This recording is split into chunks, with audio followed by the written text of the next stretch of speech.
নিশ্চয়কৈ ৰাজদীপ চক কিছু সময় পূৰ্বে আমি দেখুৱাইছিলোঁ যে গৃহস্থৰ চোতালত কেনে পৰিৱেশে বিৰাজ কৰিছে, চাট বনোৱাক লৈ কেনেধৰণৰ উখল মাখল পৰিৱেশ বিৰাজ কৰিছে। আৰু এই মুহূৰ্তত আমি উপস্থিত হৈছোঁ মনাইমাঝিৰ ভোগদৈ বাকৰিত। যি ভোগদৈ নদী আছে, প্ৰত্যেক বছৰৰ দৰে মনাইমাঝিবাসীয়ে এই ভোগদৈ নদীত সমূহীয়াভাৱে তেওঁলোকে গৰু গা ধোৱা পৰ্ব আৰম্ভ কৰে। পুৱাৰ ভাগতে এই মুহূৰ্তত মোৰ ভিডিঅ' জাৰ্নেলিষ্ট পৰাগে দেখুৱাব যে গৰুসমূহক মাহ হালধি সানি সাজু কৰা হৈছে।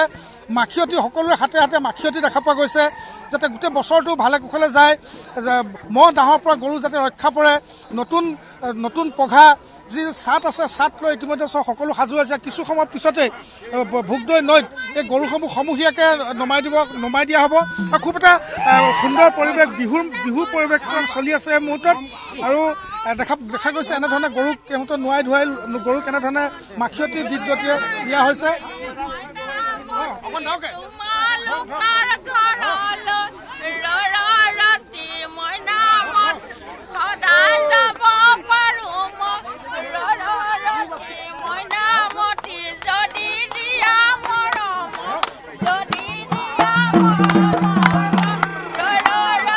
ভুলটো আনিব লাগে হওক।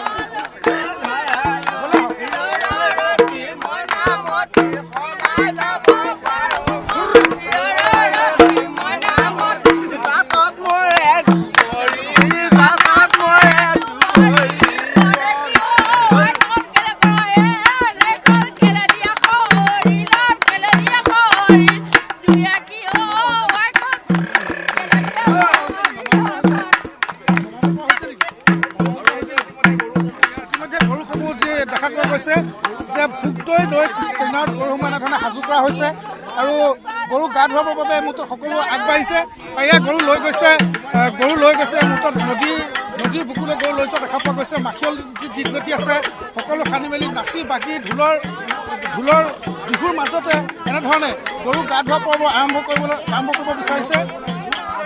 পোনে দৃশ্য দেখাইছোঁ কেনেধৰণে এটা খুব সুন্দৰ নান্দনিক দৃশ্য। প্ৰতি বছৰে পৰম্পৰাগতভাৱে তেওঁলোকে এনেধৰণে গৰু ধোৱা পৰ্ব আৰম্ভ কৰে। আৰু এইবাৰো সকলোৱে চাট লৈ সাজু হৈছে। সকলোৱে গৰু গা ধুৱাবৰ বাবে এই মুহূৰ্তত এনেধৰণে ঢোলে ডগৰে এনেধৰণে আগবঢ়া দৃশ্য পৰিলক্ষিত হৈছে। আৰু এই মুহূৰ্তত দেখা গৈছে যে কেনেধৰণে সমূহীয়াভাৱে ভোগদৈ বুকুত গৰুসমূহ নমাই দিয়া হৈছে, এটা এটাকৈ গৰু নমাই দিয়া হৈছে। আৰু মাহ হালধি সনাৰ পিছতে আৰু বিহুৰ মাজতে এনেধৰণে বিহু পৰ্বৰ মাজতে বিহু চলি আছে। আনহাতে ভোগদৈ বাকৰিত তেনেধৰণে গৰুসমূহ নমাই দিয়া দৃশ্য দেখা পোৱা গৈছে।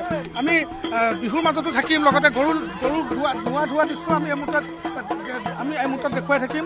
কাৰণ যথেষ্ট গৰু মনাইমাঝিলৈ অনা হৈছে আৰু মনাইমাঝি ভোগদৈ বাকৰিলৈ অনা হৈছে। আৰু এনেধৰণে গৰুসমূহ ভোগদৈ নৈত এনেধৰণে ধুওৱা হৈছে এই মুহূৰ্তত।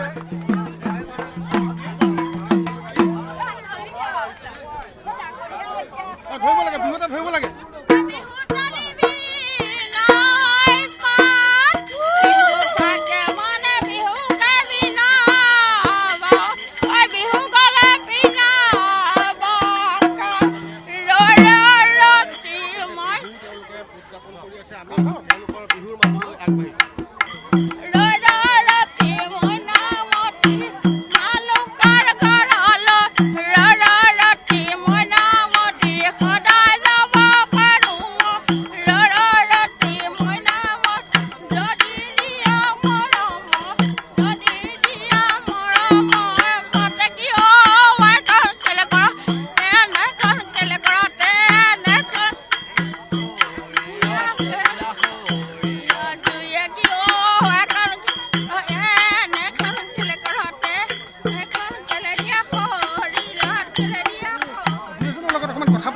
চেষ্টা কৰিম। এই মুহূৰ্তত চুটিকৰ্দা আছে, চুটিকৰ্দা খুব সুন্দৰভাৱে গৰু নোৱা ধোৱা পৰ্বটো ইয়াত চলে মনাইমাঝিত।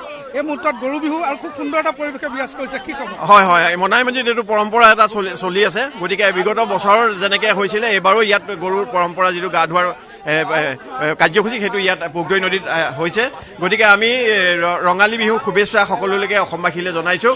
আৰু ইয়াৰ যোগেদিয়ে যাতে শান্তি সম্প্ৰীতি আৰু ভাতৃত্বৰ বোধ যাতে সকলোলৈকে কঢ়িয়াই আনে, সেইটোৱে আমি এই বিহুত আমি কামনা কৰিছোঁ। আজি গৰু বিহুৰ দিনাখন আমি সকলো ইয়াত একত্ৰিত হৈছোঁ। গতিকে এই বাৰ্তাই যাতে সকলো দেশবাসীকে উৎফুল্লিত কৰে আৰু ৰঙালীৰ ৰঙেৰে যাতে সকলোৰে মন ভৰি পৰে।